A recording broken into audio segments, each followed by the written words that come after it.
Hello,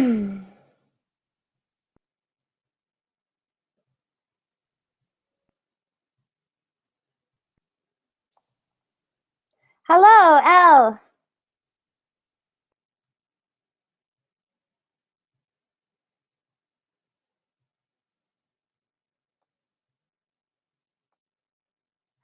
Hello?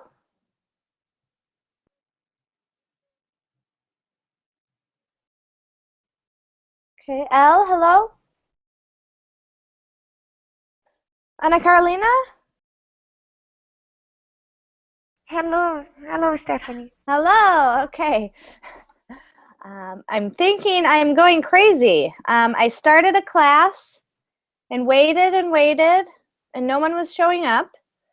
So I refreshed and it signed me out of verbling completely. And I started a new class and now it's working. Okay. Did you have any problems joining the class? No, it's okay. Okay, good. How are you, Ahmed? How are you? I'm good. How are you? Fine. I am good. Good. Great. And you? I'm great. Glad the class is working now. And let's see. So, Ana Carolina, how are you today? I'm fine, thank you. Good. And Elle, hello. Hi, Stephanie. How are you? I'm good. How are you? I'm doing well. Good. It's been a long time. Good to see you. Yeah, me Great. too. Welcome back. Thanks. And Mohammed, hello. Hello. Fine, thanks. How are you? Fine, thank you. Fine. Great.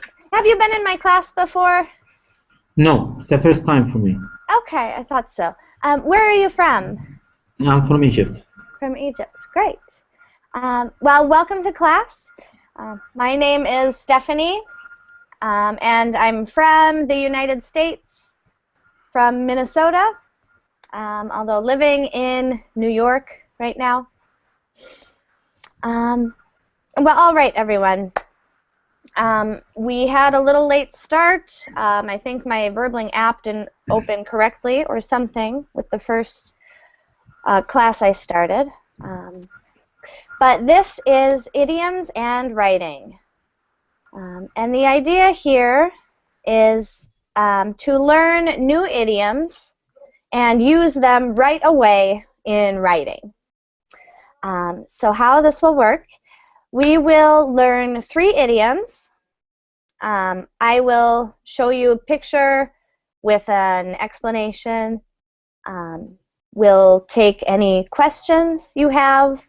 I can give more examples if you need.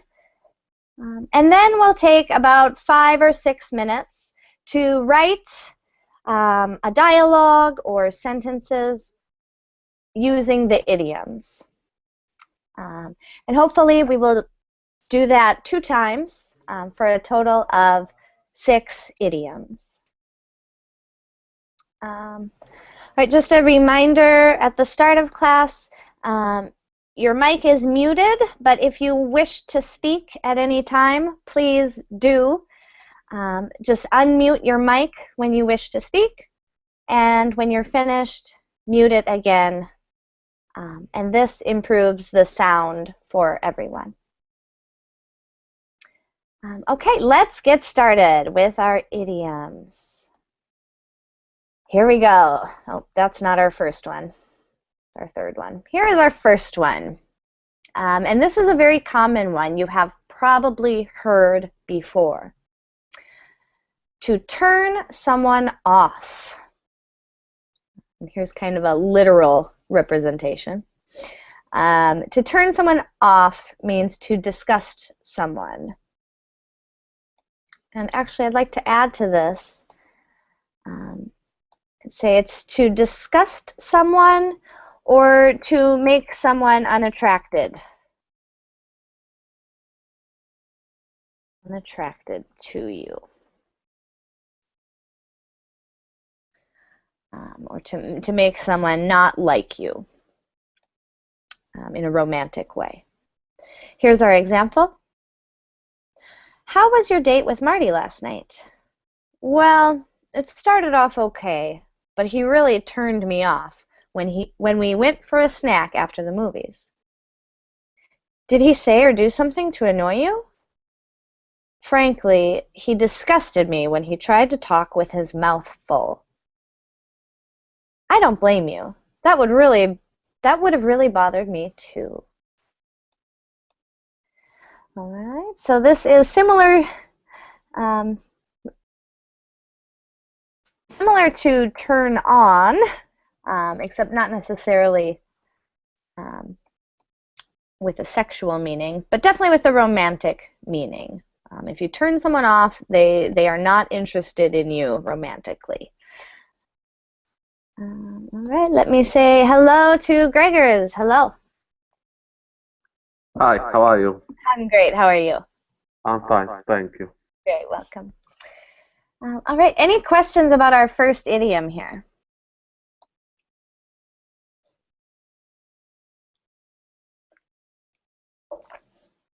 All right, this is a verb, so turn works.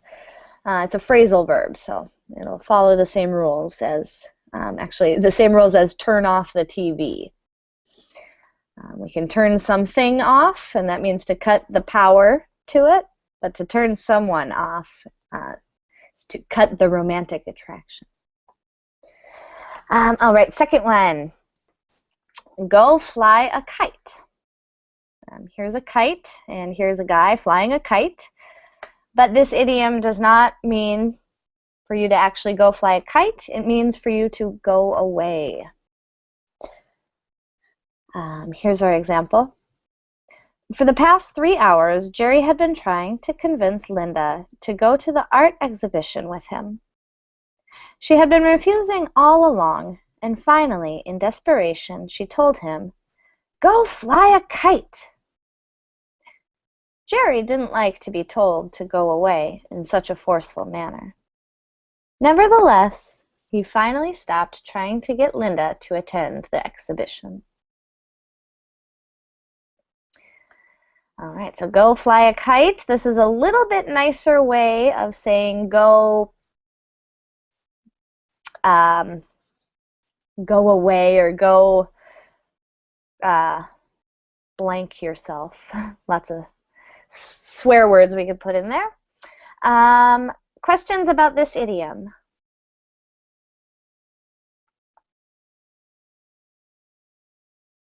All right, pretty easy ones, pretty common ones.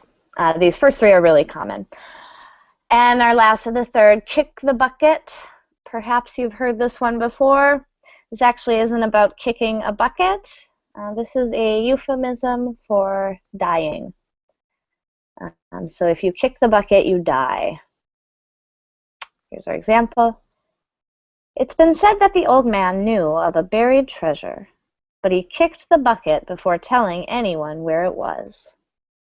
If the treasure exists, the old man unfortunately took the secret of its location with him when he died.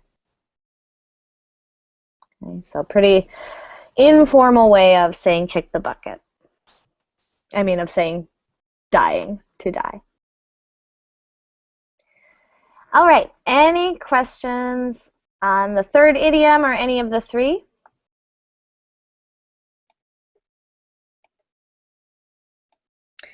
All right.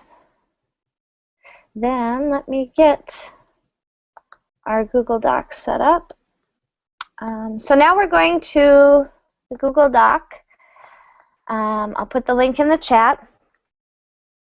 So click that link to get to the Google Doc. And at the top you'll see the three idioms with their definitions there. I just typed those at the top while I was waiting for people to join class today. I'm going to type an example, so if you need more examples, you can watch mine. Otherwise, go ahead and start. I'll put 5 minutes on the clock. If you need another minute or two, don't worry. But let's start with 5 minutes and see what we can do. Please start with your name and then type your sentences or your dialogue or your paragraph underneath. Do as much or as little as you like. It's up to you. All right. All right, so go ahead, everyone. And 5 minutes starts now.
All right, so that was 5 minutes. If you need another minute, don't worry.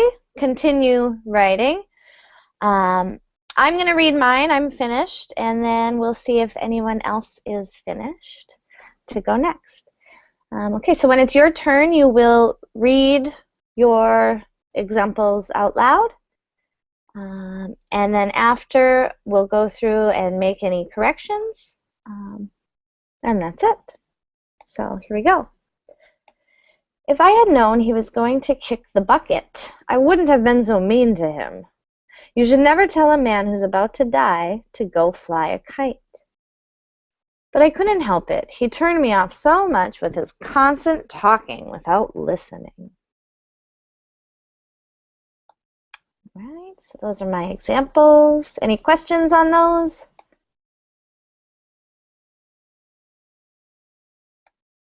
Good, all right. I was pretty lazy today, not too creative. Let's see, is anyone ready to read theirs? It looks like Elle is ready.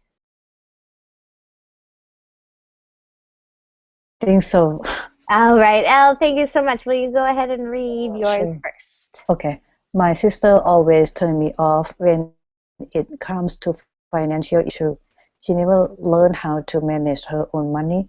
So I told her to go fly a kite and learn how to be responsible. How are you gonna solve? Good, all right. Excellent, good. Let's look at this. All right, so we have our first one in the first sentence. S. Oh, yes, go ahead. We have to turn to as S, right? Yes, yep, we would have to add S. Exactly right. But one thing, and the example we gave wasn't super clear about this, but to turn someone off is, I want to say, always going to be in a romantic way. So someone that you would be dating. Oh, okay. Considering for dating. So grammatically, very, very good, perfect. It is a phrasal verb where the pronoun, the direct object pronoun would go in the middle. It's a perfect form. But let's just change sister to boyfriend or girlfriend. Yes. There we go. And then we'll just say he. Or let's just say girlfriend. Then we don't have to change so many pronouns. There we go. Great. So that's good. She never learned. We would probably put this in past tense. Oops, I can't see because yeah, there it is. Learned how to manage her own money. So I told her to go fly a kite and learn how to be responsible for herself. Okay. You'd probably say.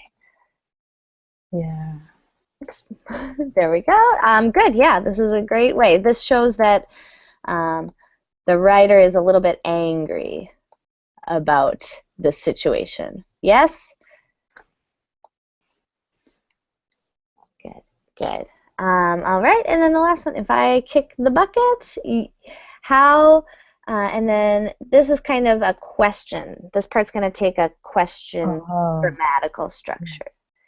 So we'll flip the to be verb and the subject pronoun. If I kick the bucket, how are you going to survive? Right, so if I die, how are you going to survive? Perfect. Great use. Thank you, Stephanie. Yeah, excellent. Thank you, Al. Thank you. All right. Let's just go up and see. Greg, are you ready? Yes, I think so. I didn't finish the last one, but my grandfather was planning to reveal one of the secrets about his life during the Second World War. So unfortunately, it has never done it, and we will never find anything about this period of his life because he kicked the bucket in the last year. Yeah. Oops, sorry. That was a good example there. I like that example. One of my friends tried to convince me to invest in his company, but after thoughts, I decided to tell him to go fly a kite. All right. Great, wonderful. So let's look at what we have here. It's Yeah. kind of, yeah, go ahead. No, I just want to correct something, but that's okay. I just liked the drama of this one. My grandfather, this is a place where you are going to want to use the past perfect. So my grandfather had planned to reveal one of the secrets about his life, right? So this is an event that was happening before something else in the past, which is his death. So here we go. My grandfather had planned to reveal one of the secrets about his life during the Second World War. I believe this is capitalized. Second might also be. Unfortunately, here we're going to use the simple past. This is a great example for past perfect, present perfect, and simple past. Unfortunately, he never did it, and we will never find anything about this period of his life because he kicked the bucket in the last year. We'd probably say last year. Slight difference in meaning. In the last year means kind of like within the past calendar year. And it's a little colder of a phrase. If you're talking about your grandfather, you'd probably say just last year. Small difference, not very important. Good. So really great example for kicked the bucket. Dramatic. I like it. And our second one, same thing. One of my friends tried to convince me to invest in his company, but after, we'd probably say after thinking. Afterthought is a word. It's a noun. It's a noun for a thought that you have after an event or after the time where the thought would have been useful.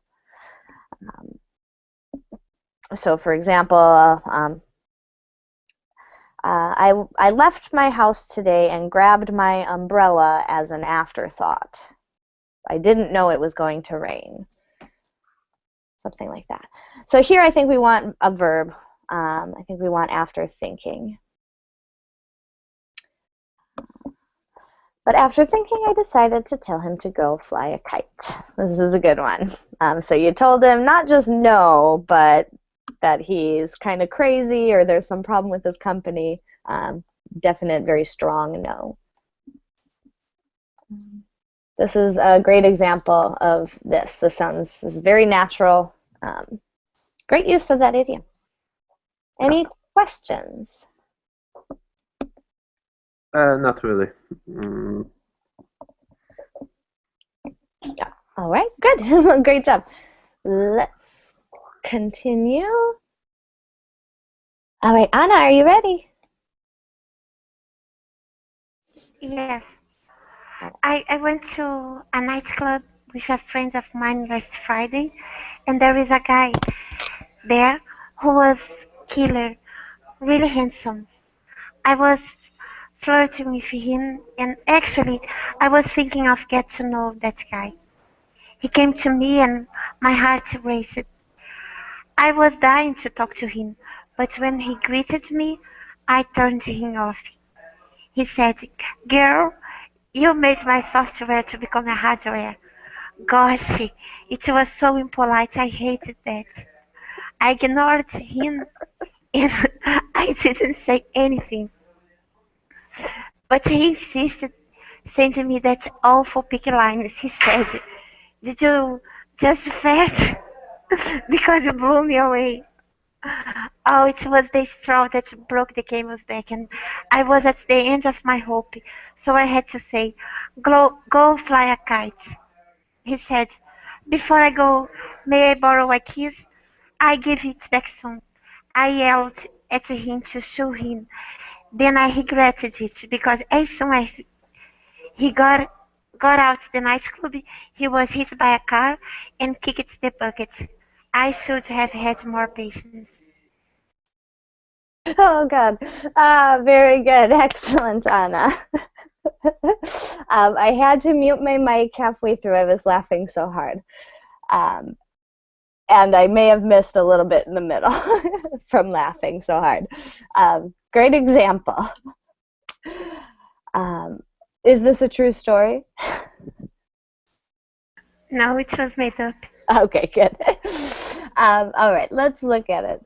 So funny. I went to a nightclub with a friend of mine last Friday, and there was a guy. And there was a guy there who was killer, really handsome. That's slang we could use for a good-looking. I've never really heard it used in that way, but I have heard lady killer. I almost wonder if that's a little better. I don't know. It would make sense. I would totally understand you, but I think lady killer sounds very good there. Really handsome. I was flirting with him, and actually I was thinking of getting to know the guy. He came to me, and my heart raced. I was dying to talk to him. This is kind of a. We'll highlight our. Oh, actually, let's underline our bonus idioms here. He came to me, and my heart raced. I was dying to talk to him, but when he greeted me, I turned him off. He said, "Girl, you made my software become hardware." Countdown, so no article. And this, let's see, one thing really quick. This is one of our focus idioms. We just need to switch the subject and object. Right? It was this. Okay, he turned me off. Yeah. So this is a pickup line that I have never heard. It's so funny. But good, yes. So he turned me off with that terrible pickup line. Gosh, it was so impolite. We'd probably say I hated it. Oops. I ignored him and I didn't say anything, but he insisted on, those two almost always go together, insisted on sending me that awful pickup line when it's followed by a noun, I should add, a noun phrase. He insisted on sending me that awful pickup line. He said, oh, it's another one. This is what I was laughing through, and I'm going to laugh some more. Did you just fart? Because you blew me away. Oh, it's even worse than the last one. It was the straw that broke the camel's back. This is a great bonus idiom. That means it was the last thing I could tolerate, the last thing I could bear. And I was at the end of my rope. Another bonus idiom, meaning I couldn't take any more. So I had to say, go fly a kite. Great. Excellent use of one of our focus idioms there. Perfect. He said, before I go, may I borrow a kiss? I'll give it back soon. Probably a promise there, so I will give it back soon. I yelled at him to shoo him. Oops. And we usually use the preposition away after that. I yelled at him to shoo him away, and then I regretted it because as soon as he got out of the nightclub, he was hit by a car and kicked the bucket. I should have had more patience. Great, there's our third idiom there. Again, really good use, perfect use there, just died. And excellent, very funny story. And please, if anyone's planning on using an English pickup line, please do not use either of these because a girl will not say, go fly a kite. She'll say, go F yourself. Excellent, Anna. Great. Any questions on Anna Carolina's story?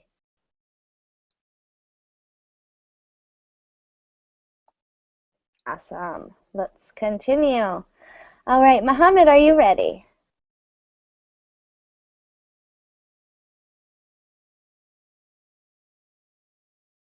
I think this is our last one. Mohammed, are you still here? Yep, there you are. Mohammed, your mic is on mute. So at the top of the Hangout window, you see the microphone?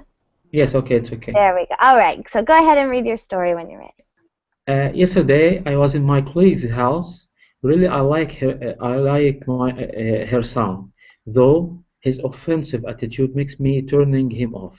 And her husband Andy is always angry, especially when he detected me treating his son bad, and suddenly he shouted, "Go fly a kite!" This put extra burdens on me.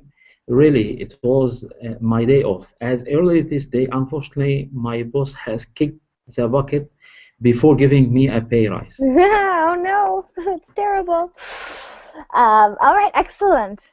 Good. Let's look somewhat connected here. Good. Yesterday, I always need to be capitalized. The subject pronoun. Always, always, always. Good. Yesterday, I was in my colleague's house. Really, I like her son. Good. I like her son, though his offensive attitude, we would say, turns me off. There we go. You almost always, this is going to be in a romantic way. I'm going to say this would be one rare exception, because it's clear that this is not a romantic situation. It's very, very clear, and showing I like her son, but this part of him is distasteful. So I'm going to say this is okay. But be careful using this one. Use it in romantic situations. Yes, okay. Great.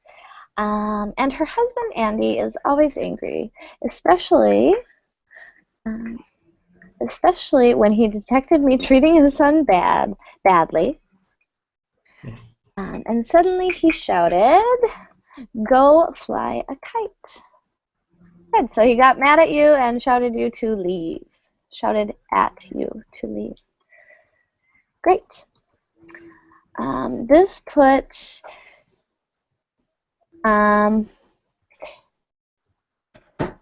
for some reason this doesn't sound right to me plural, but it sounds great singular. This put an extra burden on me. I think maybe because this is singular. This put an extra burden on me. Really, it was my day off. Let's see, really, it was my day off as early this day. Unfortunately, my boss. Okay. This part I'm a little confused by. Just this last part, as early this day. Will you say a little more what you mean? Yes.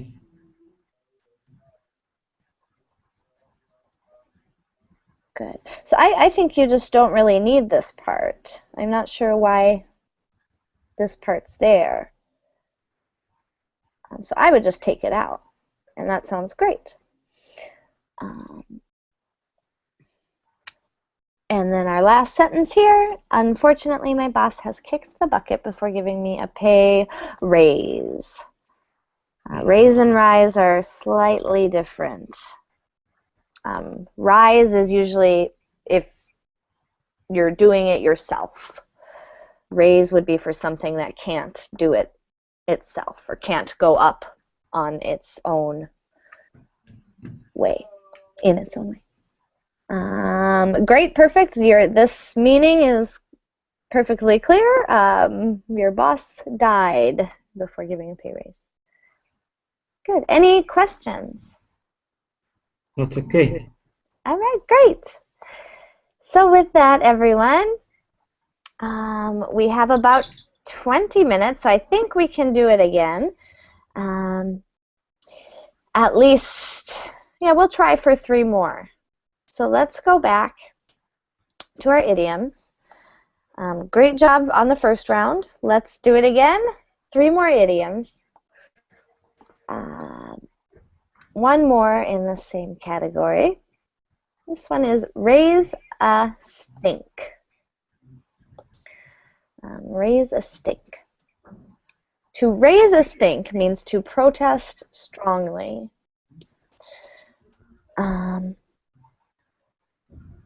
Listen, don't try to use any of your sister's clothes.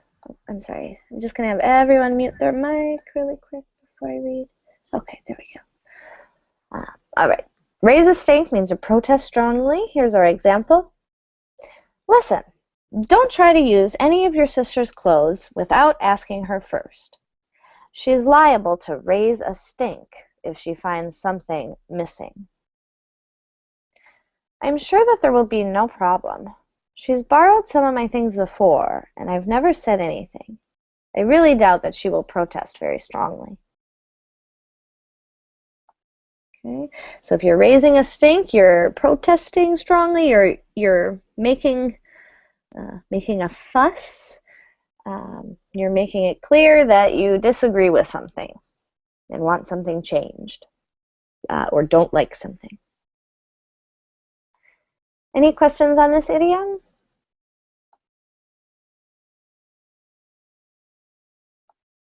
All right, great. On to our next section. All of these, the next 2 will have something to do with clothes. Clothes make the man and woman. Oh, I feel like we've done this one before, but our second one for this round will be wet blanket. Here's our picture. There's a blanket and it's dripping wet. A wet blanket is not this, but it is a dull or boring person who spoils the happiness of others. So if you're a wet blanket, you make other people unhappy because you're so boring or unfun. Here's our example. James was not invited to go on the outing with the rest of the group because he's such a wet blanket. On many previous occasions, he has kept others from enjoying themselves by his pessimism and lack of enthusiasm. It's understandable that no one wants him around.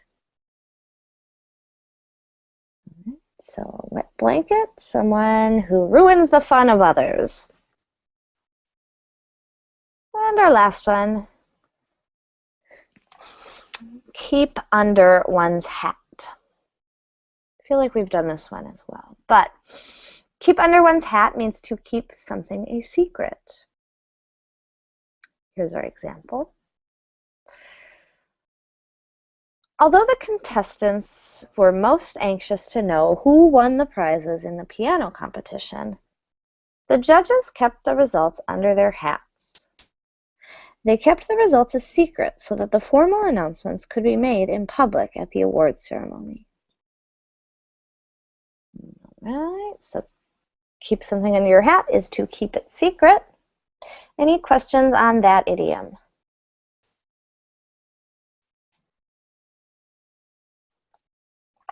All right, great. We're going to go back to the Google Doc. You can start typing if you're ready. If you're not ready, I'm going to type the idioms up here at the top again. Round 2. Who remembers the first one for round 2? Anyone? Raise.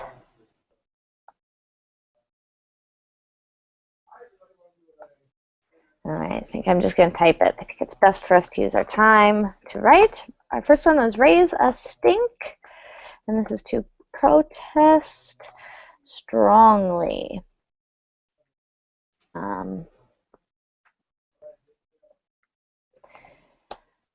Second one,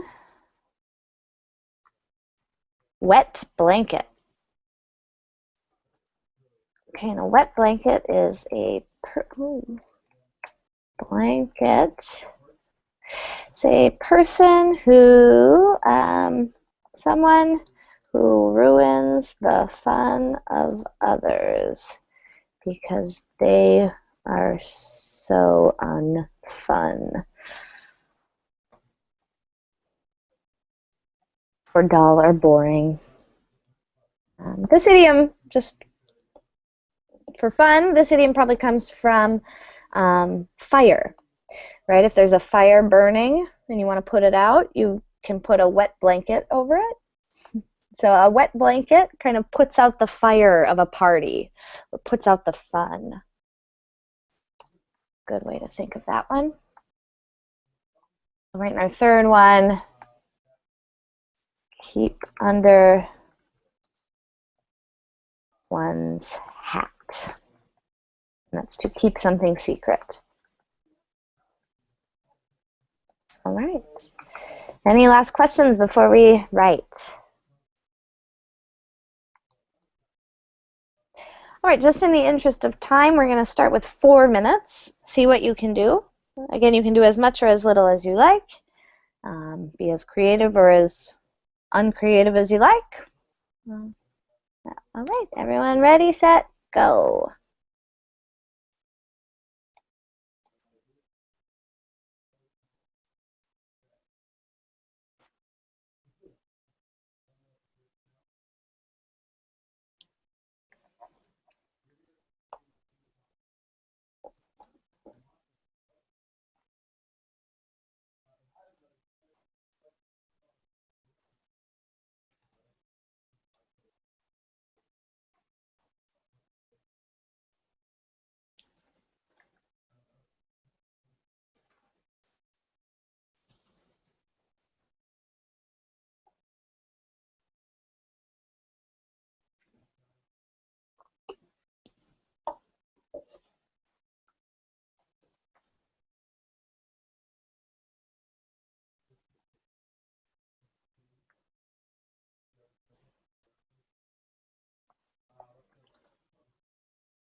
All right.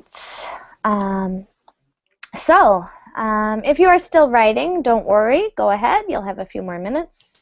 I'm going to read my example, and then we'll go to whoever is finished. So here's my example. Just 2 sentences. Not too creative today.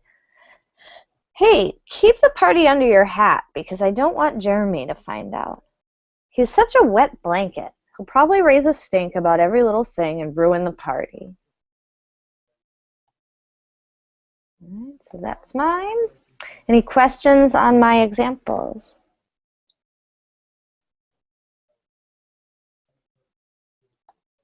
Great. All right, let's see about... I've done. Ah, great. Wonderful. Anna Carolina, you can go first. Okay. The situation was tense in the school because we had to raise a stink there, complaining a lot about a teacher called Stephanie, who was keeping our grades under her hat for a long time. She said she was going to give us our grades just at the end of the semester, according to the way the classes would go. So my classmates, with an S, and I made us sit down. I'm not sure if it's okay. There. But it made everything worse. She was really upset. The class was silent. Then Abby asked me, "Do you know that Michael Jackson's song is called Blanket?" I answered, "Really? Poor boy. Imagine if he takes a shower, he turns into a wet blanket." We couldn't hold our laughing, and then Stephanie kicked us out, saying, "You two get out. I'm fed up. Go fly a kite." Oh, very fun. I love being in this story. Very fun for me and very funny. And excellent idioms. Let's look through them. The situation was tense in the school because we had raised a stink there, complaining a lot about a teacher called Stephanie who was keeping our grades under her hat for a long time. So here's our first idiom. We had raised a stink there, and our second one. And great.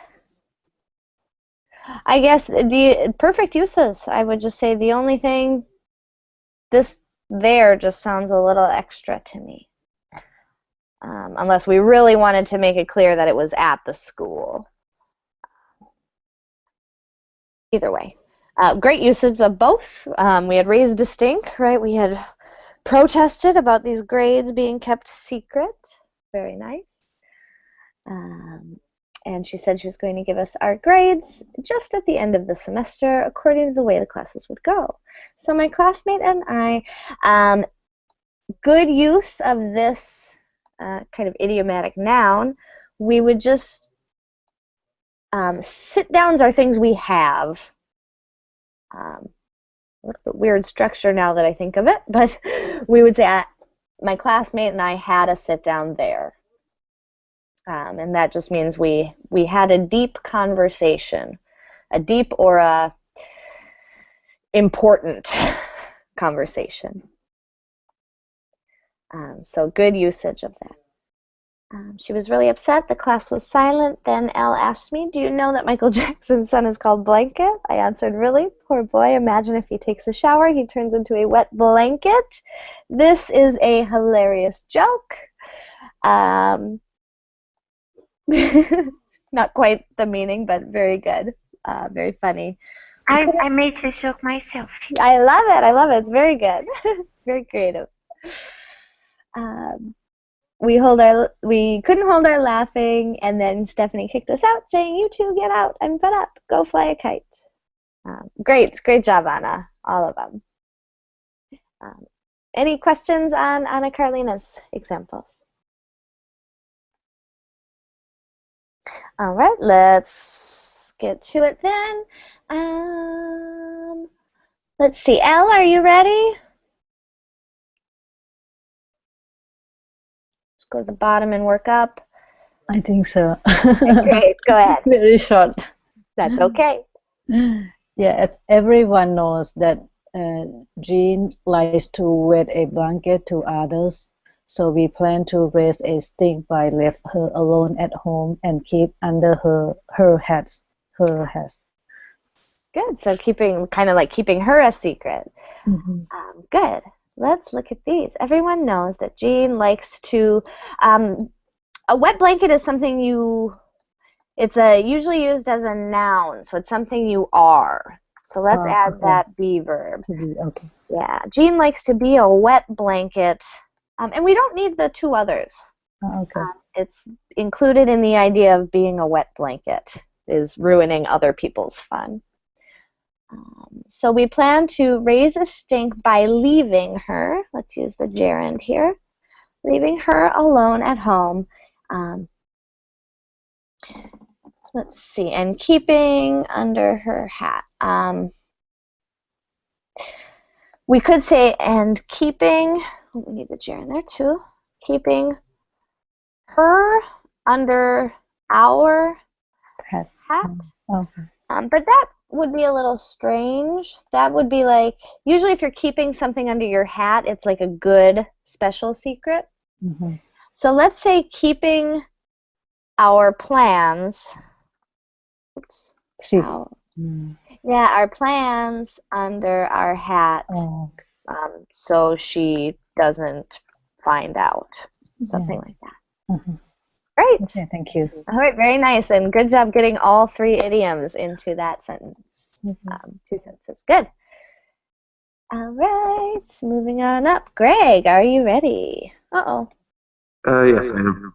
Okay, wait, this is previously. Oh, it's at the top. Got it. All right, go ahead. Okay, in the last week I took a part in the business meeting. I raised a stink when one of my coworkers presented his doubtful plan about the new marketing campaign. He didn't not let me to finish my opinion about the final effect of his job. He accused me that I am a wet blanket and I will never be able to draw up a better project in this category of entertaining products for teens. After the meeting, our boss decided to keep his final judgment about our project under his hat to the next week. Great. Wow, very nice. Excellent business example. All right, so let's look at it. In the last week, I took part in the business meeting, and I raised a stink when one of my coworkers presented his doubtful plan about the new marketing campaign. Great. First idiom, really nice, good usage. Perfect usage, in fact. That's a time when you might raise a stink, when your company is going to do something that you don't believe in. Good. He did not let me finish. We don't need two there. He did not let me finish my opinion about the final effect of his job. He accused me that I am a wet blanket. There's our second.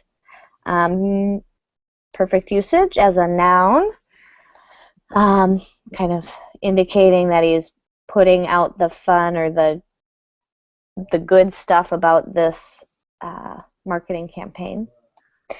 And I will never be able to draw up a better project in this category of entertaining products for teens. Great. After the meeting, our boss decided to keep his final judgment about our projects under his hat until the next week. Good. So our third idiom, again, a perfect usage. He's going to keep his judgment secret. Good. Great. Any questions? No, just one. How frequently you use teens instead of teenagers in the US? How is it used differently from teenagers? No, how frequently? Is it frequent? Is it the word that you use frequently, or is it or you usually use teenagers instead of teens? Good question. I think they're both used pretty equally. Yeah, I'm not really sure. I want to say equally, although I do feel like lately when I have said the word teens, it's been in a kind of joking manner, kind of making fun of their youth. Whereas teenagers would be a little more serious. Okay. Great question. All right. So let's see. That's Anna's. We did that. Great. And Mohammed, are you ready? I'm ready there. All right. Go ahead. Today, all the workers rose a stink, as their wages had decreased markedly this month. They were so angry, especially when they knew that their direct boss was the one who was responsible. They kept the timing of this march under their hats to shock him. They knew their boss is a wet blanket. All workers hate him. All right. Excellent. Another great work example. Good. Today, all the workers rose. So here we have again a difference between rise and raise. I'd have to look up the difference exactly, but this is the past tense of rise. Like I rise at 7 a.m. every morning. Yesterday I rose at 8 a.m. For raise, it's a regular past tense, so it'll be ed ending. Yes. Good. All the workers raised a stink as their wages had decreased markedly this month. Great. That's a great example of when people might raise a stink. Really good example. They were so angry, especially, there's an E on that, especially when they knew that their direct boss was the one who was responsible. They kept the timing of this march under their hats. There's our second idiom. Great. Perfect use. They kept the timing of this march under their hats to shock him. They know their boss is a wet blanket. All the workers hate him. Good. There's our third. So they couldn't let him know about the march. He would have stopped the march as a wet blanket. Good. Great. Yeah. So good use of that as well. That tells us he would probably stop the march. Great. Excellent. I wouldn't change anything else. Good job. Any questions? Thank you. All right. Great. And I think, was that everyone? Sorry about going over time. I know we're about 3 minutes over time, but I'm glad we were able to get in 6 idioms. Great examples, great creativity, and great usage of the idioms. And I'll be doing the same class at the same time next week, so I hope to see you all there next week. Thank you. Thank you all, Thank you. everyone. See you Thank you. later. Bye. Bye. Have a good Bye-bye. night. You too. Bye-bye. Thank you.